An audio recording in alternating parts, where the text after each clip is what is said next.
No, there is a big difference between wondering about something, planning it, having the intention to do something, and actually then standing on the verge of that thing, ready to do it.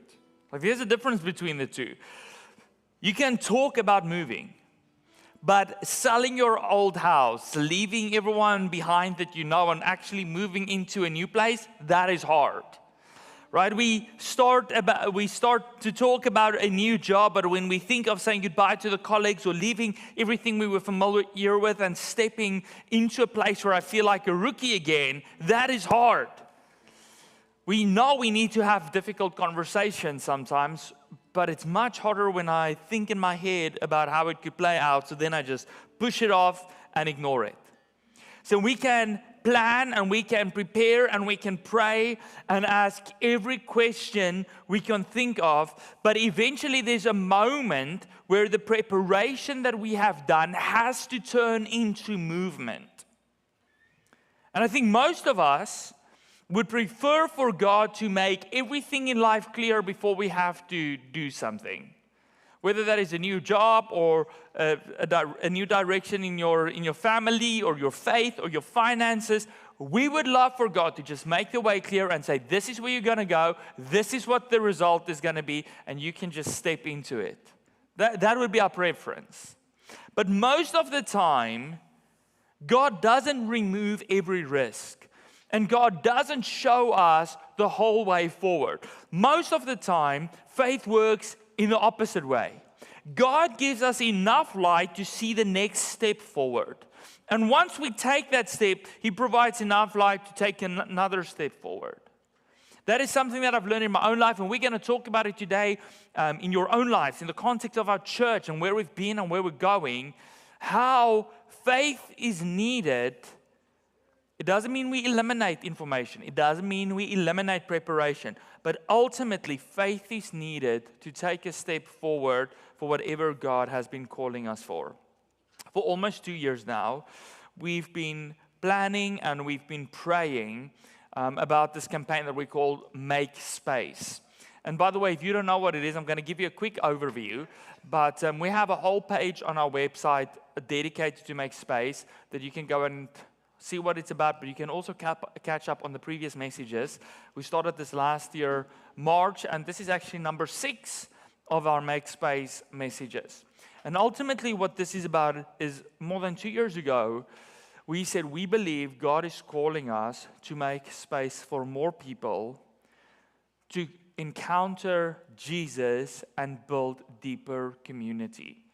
And a lot of planning and a lot of things have gone into it and a lot of faith.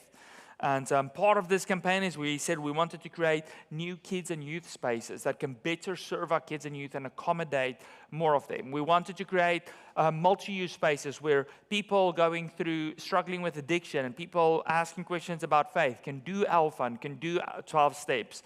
We wanted to create more office space so that our growing staff team, but our interns who's here over summer, that everyone has a place that they can effectively do their ministry from, but also so that we can one day make our lobby bigger. That's been a real challenge for us when our services are packed. And the fourth thing that we wanted to do is we said we wanted to make it accessible. We want to add a lift. We want to add accessible washrooms because we do not want children who physically cannot enter our space. We do not want them to be left out because physically they just cannot get in there. But now as a church, we are standing at the edge of basically breaking ground in this, and we need to take that step in faith. And a lot of stuff is still unclear to us. There's a lot of questions that we feel still need to be answered. But luckily for us, when we face something like this, we are not the first people to have to deal with it. Thousands of years ago, the Israelites faced something similar. They had this long history of God's faithfulness, God leading them out of Egypt. And we're going to read from this today, so here's a bit of background. They were slaves in Egypt for 400 years. God leads them out of Egypt. And for 40 years, they are traveling in the desert. And God just provided for them in incredible ways. So there is a history of God's faithfulness that they are living with. But in front of them, there the flooded river and numerous enemies waiting for them before they can enter this land that God promised to them.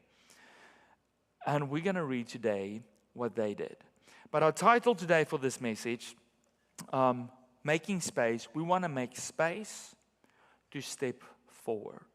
We want to make space to step forward into what God has for us. And we're going to read a bit of a longer piece today from Joshua 3, because it's just such a cool story. I don't want you to miss anything.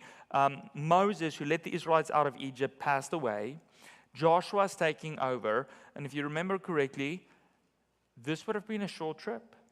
But because they saw enemies, because they saw something unknown, the Israelites said, we don't think we're ready for this unknown thing ahead of us. So God said, well, then you're going to wander around. If you can't trust me, you're going to wander around in the desert for 40 years. And finally now, Joshua's taken over. They are in front of the promised land, this side of the Jordan, and they have to cross over. But it's harvest time. It's a time of the year when the Jordan River is at its fullest, at its widest. It is in flood. So let's read from Joshua 3, verse 1.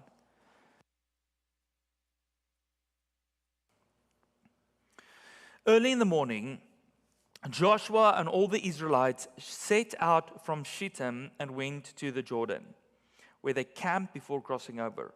After 3 days, the officers went through the camp, giving orders to the people. When you see the ark of the covenant of the Lord your God and the Levitical priests carrying it, you are to move out from your position and follow it. Then you will know which way to go. Why do you need to do that? Since you have never been this way before. But keep a distance of about 2,000 cubits between you and the ark. Do not go near it. Then Joshua told the people, consecrate yourselves, for tomorrow the Lord will do amazing things among you. Joshua said to the priests, take up the ark of the covenant and pass on ahead of the people. So they took it and they went ahead of them. And the Lord said to Joshua, today I will begin to exalt you in the eyes of all of Israel, so they may know that I am with you as I was with Moses. Tell the priests to carry the ark of the covenant. When you reach the edge of the Jordan's water, go and stand in the river. So Joshua said to the Israelites, come here and listen to the words of the Lord your God. This is how you will know that the living God is among you, and that he will certainly drive out before you the Canaanites, the Hittites, the Hivites, the Perizzites, the Girgashites, the Amorites, the Jebusites, and I said this morning, and all the other parasites. Like there's so many sites in this line. See, the ark of the covenant of the Lord of all the earth will go into the Jordan ahead of you. Now then, choose 12 men from the tribes of Israel, one from each tribe. And as soon as the priests who carry the ark of the Lord of all the earth, set foot into the Jordan, its waters flowing downstream will be cut off and stand up in a heap. So when the people broke camp to cross the Jordan, the priests carrying the ark of the covenant went ahead of them. Now the Jordan is at flood stage all during harvest. Yet as soon as the priests who carried the ark reached the Jordan and their feet touched the water's edge, the water from upstream stopped flowing. It piled up in a heap a great distance away at a town called Adam in the vicinity of Zarethan. While the water flowing down to the sea of the Arabah, that is the Dead Sea, was completely cut off. So the people crossed over opposite Jericho, dry ground. The priests who carried the ark of the covenant of the Lord stopped in the middle of the Jordan and stood on dry ground while all of Israel passed by until the whole nation had completed the crossing on dry ground. That's what we're going to read. Now for Israel, they are on the verge of something new, something beautiful, something that they've held onto for a long time.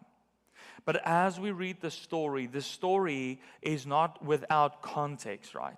The context of it is that the Israelites didn't show up this side of the Jordan by chance or by luck or just by navigating the stars. They are at this point, at this specific point in time, at this place, at this point in time, because God has been preparing them for this. God has been faithful to them for years in the desert.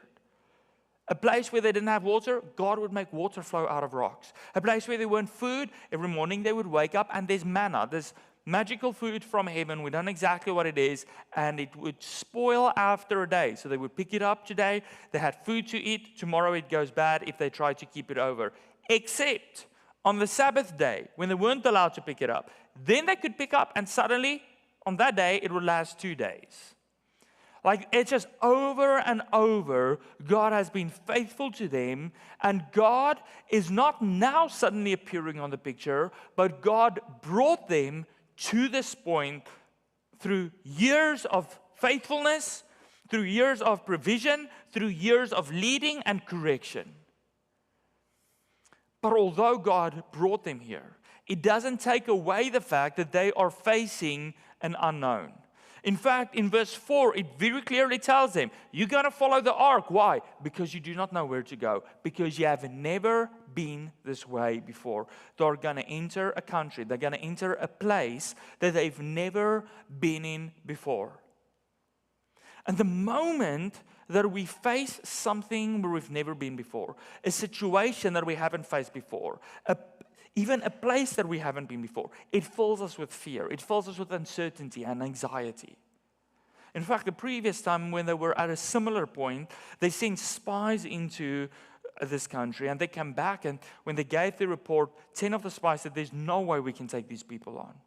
And that is why they turned away and was stuck in a desert for 40 years. So although God brought them here, it doesn't take away what they felt in this moment. And you can probably remember moments like that in your own life. Some of you might remember Y2K. You remember it? The year 2000. We were like, we're entering a new millennial. We've never been there before. So suddenly everyone was going crazy. They were like, computers are going to shut down when they roll over. And people were buying supplies and stocking up as if it's the apocalypse. And everyone thought they're going to lose all their monies. And bank cards won't work. And all kinds of stuff will go crazy. Then COVID hit. It's like, we haven't faced something like this since the Spanish influenza. So people in North America, for some weird reason, bought toilet paper, like in heaps. And I was like, as if that's the last thing you need to survive, right? But a new job, a new house, a new community, whenever we face something new, it is scary. And the problem is that fear can paralyze us to never take a step of faith. But now, almost 2 years ago, our church stood at this point, and we really believed that God gave us a vision to make room for more people. We were still much smaller than this. But we believe God called us for something greater, to be a light in this community, to receive more people. And back then we said, hey, what if we go to 2 services? We don't really need it in this space, but our lobby needs it, our kids' space needs it. But also, if we go to 2 services, we're simply creating more opportunities for people to come. And it was uncertain, and we don't know where we're going to find volunteers, and it was wild. But we trusted, and we stepped out in faith. And then we started planning, and we said, hey, how can we use this facility that God has given us even better so that we can serve more people, that more people can build community, that more people can encounter Jesus. And then we did this crazy thing. I remember the first time we spoke about a fundraiser. They said, maybe we should try $90,000 because we haven't been this way before. Some of you might have been here in the 70s when this building was built, or in the 80s when they attempted something like this and they built the school. But most of us here have never attempted something of this size, of this campaign that we started. I have never been in charge of something this big or raised this much money. We were all in this place where we were like, man, this is a way that we haven't gone before. And it is easy for those unknowns to leave us filled with fear. But you know what is beautiful to me? In the life of a Christian, God not only brings us to a place, God brought the Israelites to this place. God has brought this church over the last 90 years to this place. But then God doesn't go and He says, okay, I brought you here. You figure out how to get through the Jordan. You figure out what the future holds. You figure out what your own future will hold, what the new job will hold, or how you're going to deal with the sickness or this crisis that you're facing. No, in that moment, where the Israelites is facing the unknown, the place they've never been to, God reassures them through Joshua, and He promises to be with them and go with them. You see, the ark that God said would go into the river before them is the Ark of the Covenant. It was an ark that they carried with them that represented God's covenantal presence, so the promise that God made to be with them. And that is why God also says, through Joshua, no one should go too close to it, because God's holy presence was there. If someone even touched it, because we are not holy, we're not perfect, they actually died. So they had to keep this distance between them. But what is so beautiful, as they are preparing to move through the Jordan in harvest time, as we read, when it's at its fullest, at its widest, it is in flood, they were not asked to find a way across the river on their own. They were asked to follow God where He's leading. God said, my ark will go ahead of you, and you just follow that.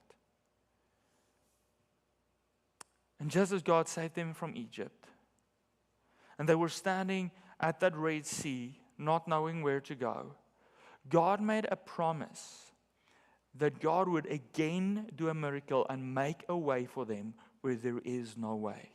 They can follow where He's leading.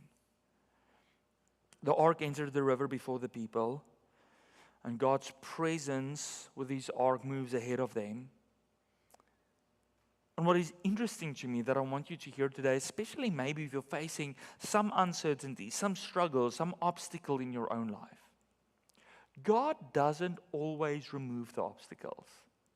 God doesn't always remove the thing that we're struggling with, the uncertainty. God didn't remove the Jordan. He didn't snap His fingers and the river is gone.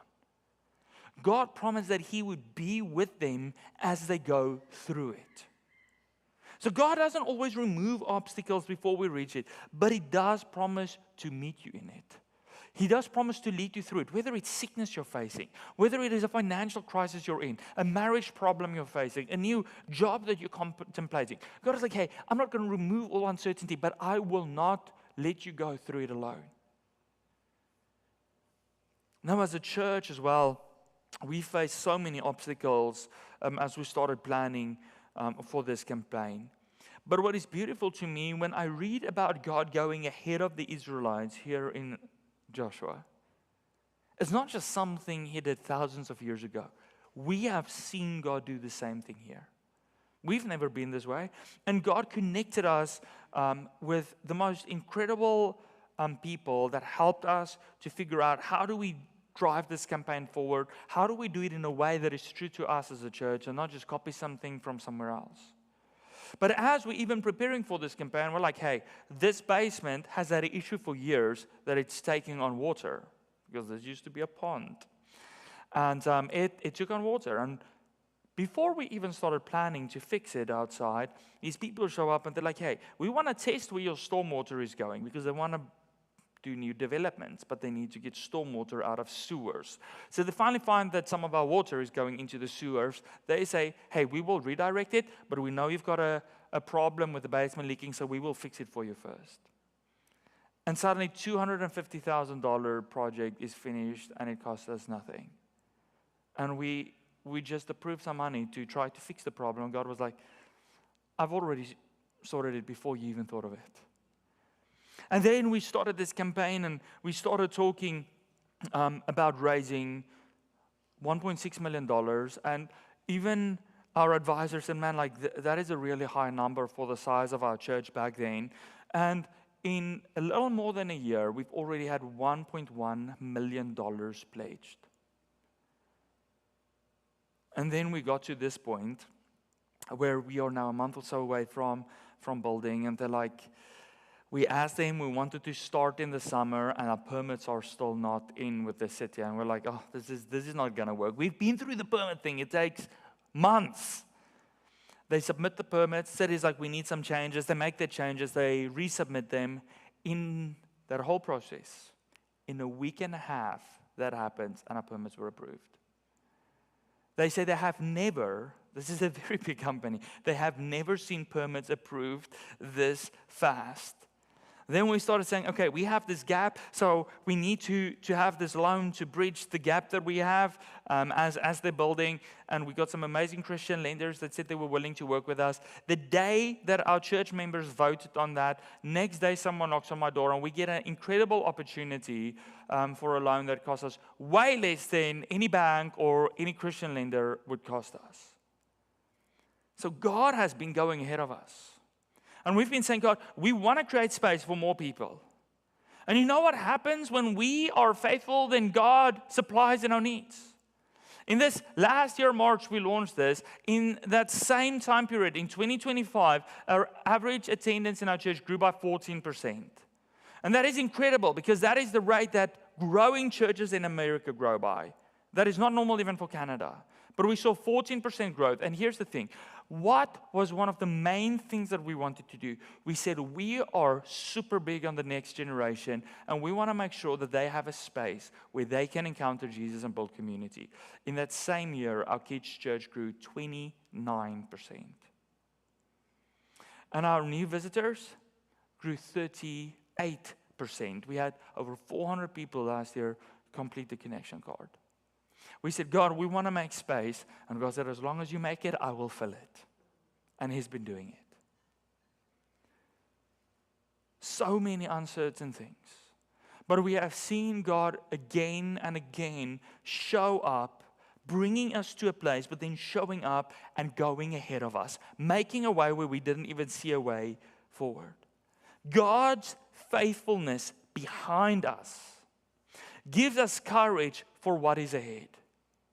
We don't face the Jordan. We don't face uncertainty. You don't face things that you don't know on your own. You face it knowing that the God who has been faithful in the past, from the time of the Israelites, from the time of Adam and Eve, to your parents maybe, to your life, that God is still faithful, that He's still going with you, that you don't have to face uncertainties and fears on your own.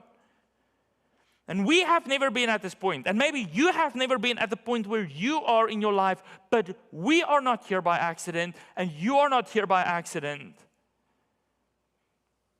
God has been preparing us for something, and He's been preparing our church for growth, and He's been going ahead of us.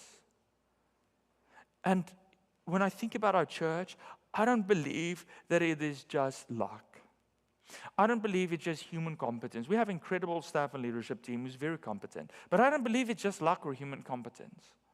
I truly believe that what has been happening in the growth of our church over the last couple of years with this whole process is God moving ahead of us. And we are reassured through this account of Joshua and the Israelites, that if we believe in God, if we belong to God, He will go ahead of us no matter what terrain we enter. When we have to cross boundaries into an unknown future,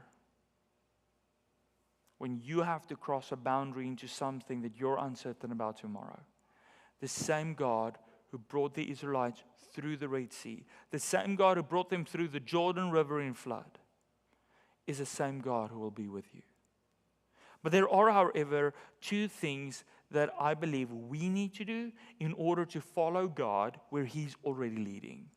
Two things. And the first thing is one sentence right there in the middle. And it's so easy to read over it or to see a big word and ignore it or not think about the importance of this. But as they were just told, you follow the ark. You haven't been here before, so you follow where God leads. And then here at the end, it's like, okay, they will step foot in the water, it will open, and you can follow. But here in the middle, in verse 5, there is a sentence that says the people, before they physically stepped forward, Joshua tells them, you have to consecrate yourselves. And that is a big word. But what does consecrate mean? They had to set themselves apart for God. Before they stepped through this Jordan, they had to turn their attention to Him. They had to surrender themselves again to His purpose, to His plan. And they had to prepare to obey Him even when it seemed crazy. And when I think about our own lives, when I think about this campaign that we've been busy with, Make Space cannot merely be a construction project. It cannot merely be a financial target or a nice renovated basement.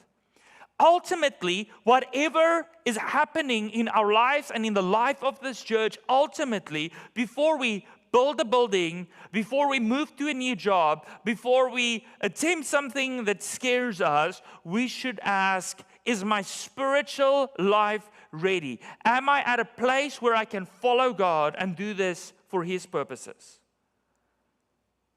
When I think about our church, I think before we start building, the question that we have to ask is, hey, are our hearts ready to welcome new people that God sends through our doors? Because He's been doing it. But I always say, God won't give a sick baby to a broken incubator. If God sends people here who needs Him, He expects us to welcome them. Or our ministry is ready to disciple them, to help people find Jesus and follow Him. Are we ready to use these spaces that we'll be renovating for God's purposes rather than our comfort? Because those things sneak in. We want it to be the way we want. Ultimately, what we are doing in this building, the physical space only matters because of the spiritual work we are praying God will do in the space. This is not a holy space. This is a building. What makes it different is the work that God does in this building. So God, I believe, is not only preparing a place. God is not only preparing a home for you or a job for you or a new church for you. God is preparing a people. People who are not asking God just to give us a better job or a better house or a better church building. People who ask Him to make us the kind of church, the kind of followers of Jesus that will faithfully use what He gives us for His purpose. Use the houses that He's given us for His purpose of welcoming our neighbors in. Use the jobs that He's given us to bring glory to His name. Use this facility that He's given us to introduce people to Jesus.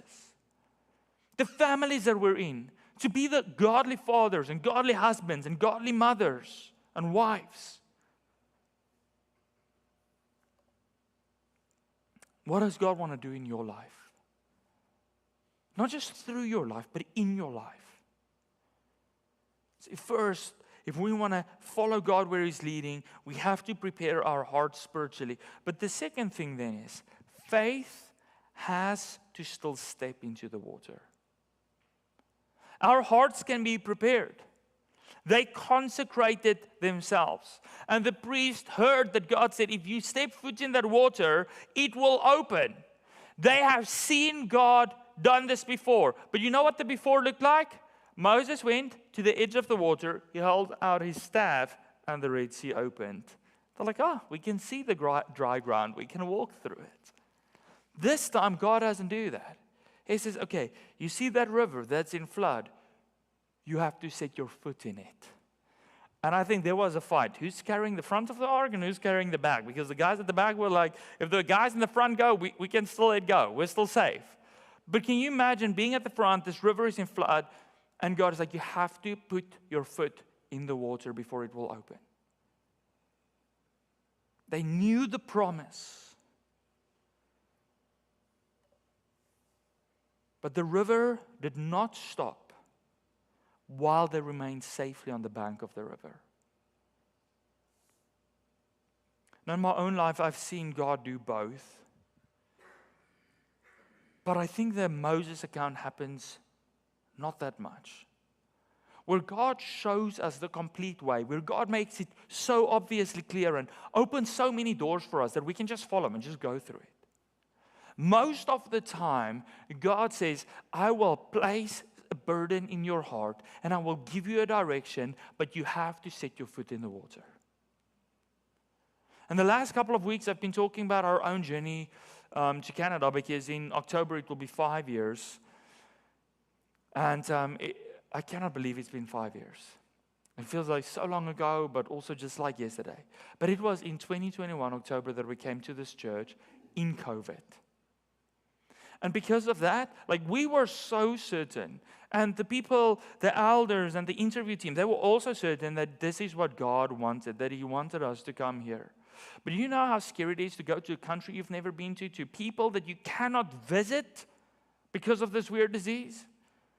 But we were so convinced that we said, God, we see a massive river, but we are going to step foot in it. And you only know for certain that you listened and obeyed correctly when the water parts.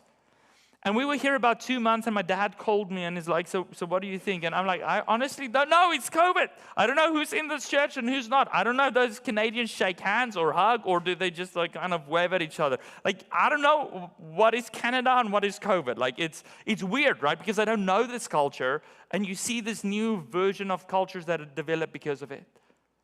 But when I look back now and I think of a step of faith into a river, the fruit is the proof of our obedience. When I think of what God has done in the last 5 years and lives that's been changed and people that found Jesus, I am thankful that my fear didn't prevent me from taking that step. In what area of your life is God asking you to trust Him and step into the water? It's like, I'm ahead of you, but you need to take a step. And we don't take it blindly. We don't have to just hope or guess that God will be with us. Our step of faith is based on God's faithfulness in the past. But I do want you to understand this, because it doesn't take away all of the fears and the uncertainty. God's faithfulness in the past does not make our faith unnecessary. Because of His faith, it's not like we have a perfect picture of the future and we will never be scared again, or we don't need faith anymore. God's faithfulness makes our faith possible. It makes it possible for us to step into the water. It makes it possible for us to know that the God who has been faithful in the past will be faithful today and will be faithful tomorrow. We do not step because the way is clear. We step out in faith because God is faithful, period. And because God has faithfully brought us here, and because we know we've seen God already going ahead of us, I believe we can trust Him enough to take the next step. In our own lives, but also together as a church. Now, when we said we wanted to raise $1.6 million to make this first phase of this project happen. But with $1.1 million in, it means there's still like a $500,000 shortfall that we will have to finance unless further commitments are made. That's an uncertainty for us. We're like, there's a gap. There is uncertainty for us with kids' church, because they will have to move out of their space for 4 months and like meet in the school and things like that, which is not always ideal spaces for them. But this text that I read to you today had an origin story. A couple of weeks ago, our elders and some of our staff and finance, people who's playing central roles in this whole campaign, met together. And Greg, the chairman of our board, he said, God laid something on my heart at Joshua 3. We have to step out into the water, and then it will open. And as I was praying about it and thinking about some of the uncertainties that we still have, and thinking about how God has gone ahead of us already, and I want to celebrate this, I felt like this is something that we cannot keep to ourselves, but that we need to share with everyone. Because as staff and leadership, we have chosen to step out in faith. We've done the homework. We've got all the information we have. We can see the direction. But we have to trust that God who's been providing will continue to provide for us to step onto the water. So I want to ask you today, what is God calling you to? Big thing that seems uncertain, that seems scary. Perhaps this is your moment to step onto the water with us.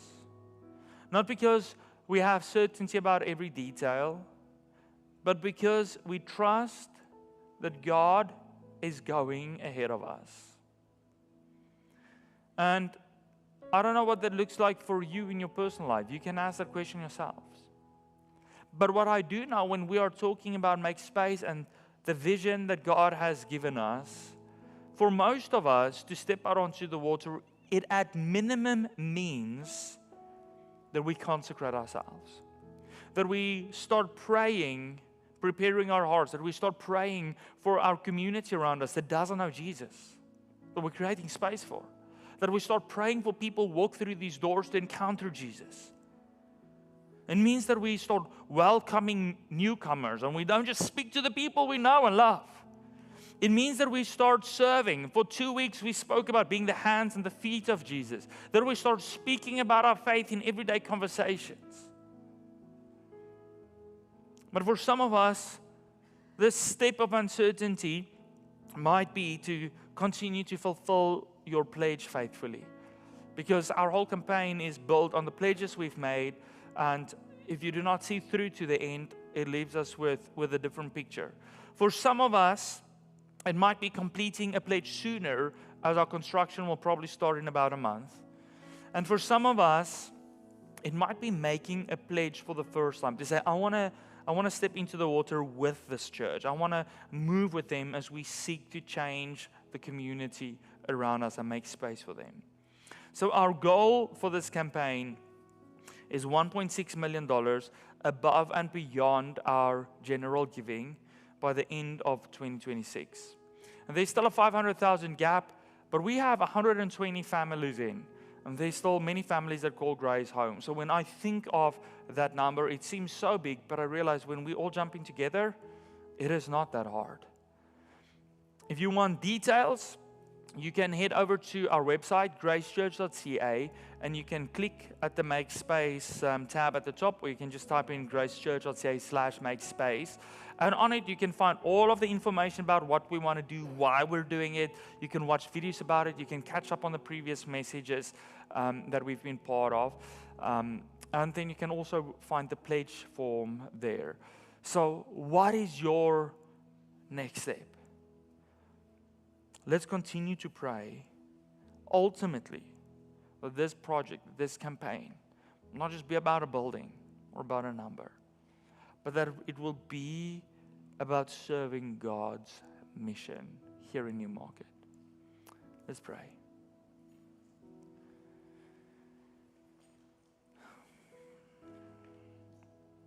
Jesus, thank you.